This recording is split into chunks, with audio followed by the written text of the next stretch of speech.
The Amalfi Coast is like nothing else on Earth. I mean, just look at it. So, this is my list of 10 unforgettable places you need to visit when you come here in 2025. Number 1 is Villa Ruffolo. Now this place is in Ravello, which is one of those hidden gems along the coast that isn't really known by many tourists. It's about a 30-minute walk uphill from the center of town, but you're rewarded with some of the best views of the entire coastline. I trekked up there myself back in May 2023, and the hike was beautiful. Just make sure you bring water with you, as there are no stores along the way. I had an absolutely magical night here watching the sunset over the Mediterranean. The gardens are also really special because they refull of rare plant species and trees from all around the world. There are even citrus groves where you can pick lemons, limes, and oranges right off the tree.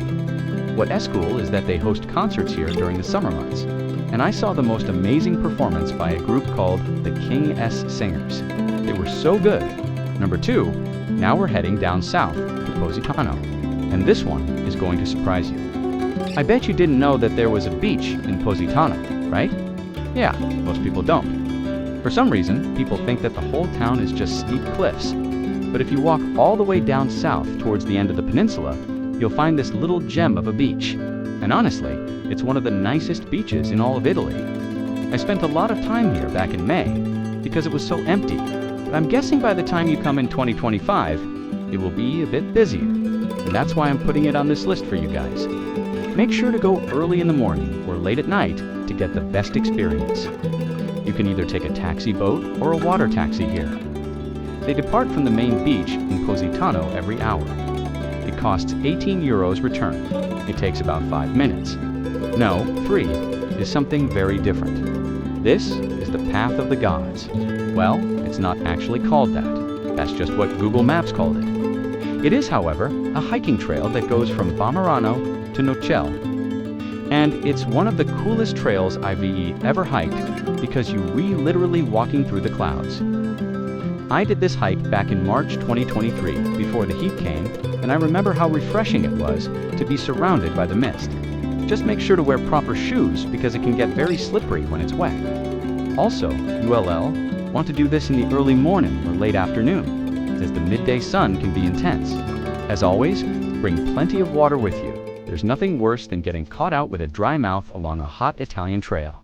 And lastly, make sure to plan your route in advance.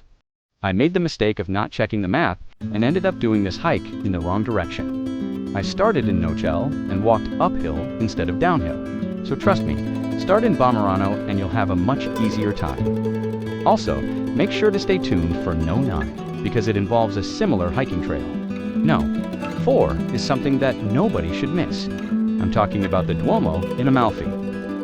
This cathedral was built between the 11th and 13th century, and it's dedicated to the Assumption of the Virgin Mary.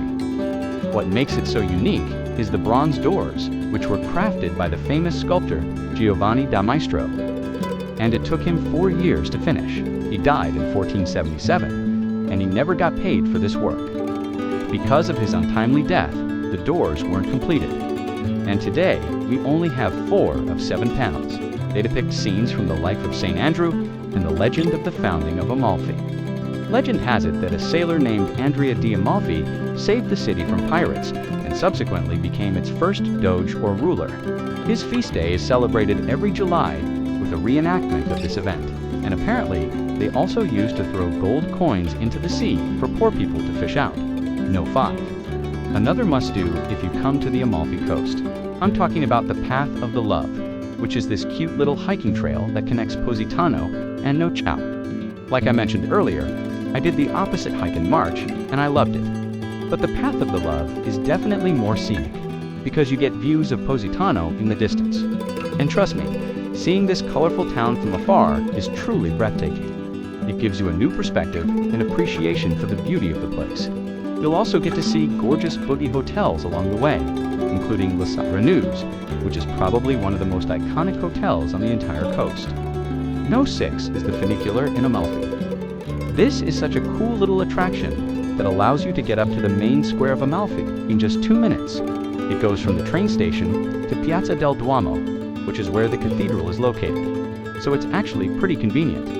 All you do is buy a ticket for €2 each way, or €3 return, and then you can hop on whenever you want. Keep in mind that it does get pretty busy, especially during the summer. And since there are only 2 cars, you may have to wait a few minutes for one to arrive. No, 7. Now we're heading to Positano. If you're looking for a quiet village away from the crowds, then this is a perfect place to visit. You won't find any big hotels or tourist traps here. It's just a sleepy little town with a population of only 850 people. However, they do have a couple nice restaurants and cafes that you can check out. One of the best things to do in Prego is to explore the hiking trails and enjoy the panoramic views of the coast. I love hiking up to the Sentiero degli Dei, which is another name for the Path of the Gods. And you can also walk south to the Marina di Praia and watch the sunset over the Mediterranean. Number 8 is something that nobody should miss. I'm talking about Capri. Technically, it's not part of the Amalfi Coast, but it's so close by that I've included it on this list anyway. There are lots of cool things to do here, like visiting the Blue Grotto or taking the funicular up to Piazzetta. But my favorite thing to do is just wander around the tiny streets and soak up the atmosphere. Capri is such a unique place, and I feel like it has its own vibe that's different from the rest of Italy. It's hard to describe, but you'll just have to experience it for yourself. Just keep in mind that it gets super crowded during the summer, so if you want to avoid the crowds, come in the shoulder seasons like April, May, September, and October. No. 9 is a secret path that I discovered during my last trip to the Amalfi Coast in May 2023. This is the Sentiero del Fiestre, and it's a dirt road that goes from Vamerano all the way to a viewpoint overlooking the coast. It's pretty steep and rocky, so wear proper shoes.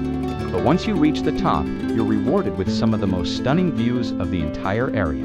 From here, you can see the Path of the Gods, the Furore, Fjord, and the towns of Concade, Marini, and Priano. I highly recommend doing this hike in the early morning or late afternoon, like I mentioned earlier, because the midday sun can be intense.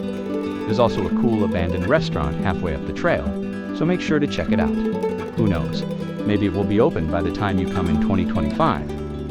And number 10 is something that I haven't done yet, but it's on my bucket list. I'm talking about taking a boat tour along the coast. The best way to see the Amalfi Coast is by boat, because you get to see all of the hidden coves and caves that you couldn't access by land. You can book a tour from any of the main towns, including Amalfi, Positano, and Sorrento. And there are lots of different options to choose from, including private tours and speedboat rentals. If you want to explore the coast at your own pace, I would highly recommend renting a boat, because it gives you the ultimate freedom.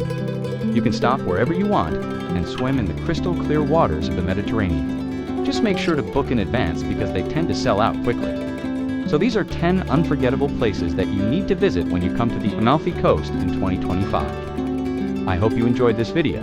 If you did, make sure to stay tuned for more epic stories and check out my podcast. Thanks for watching, and I'll see you guys next time.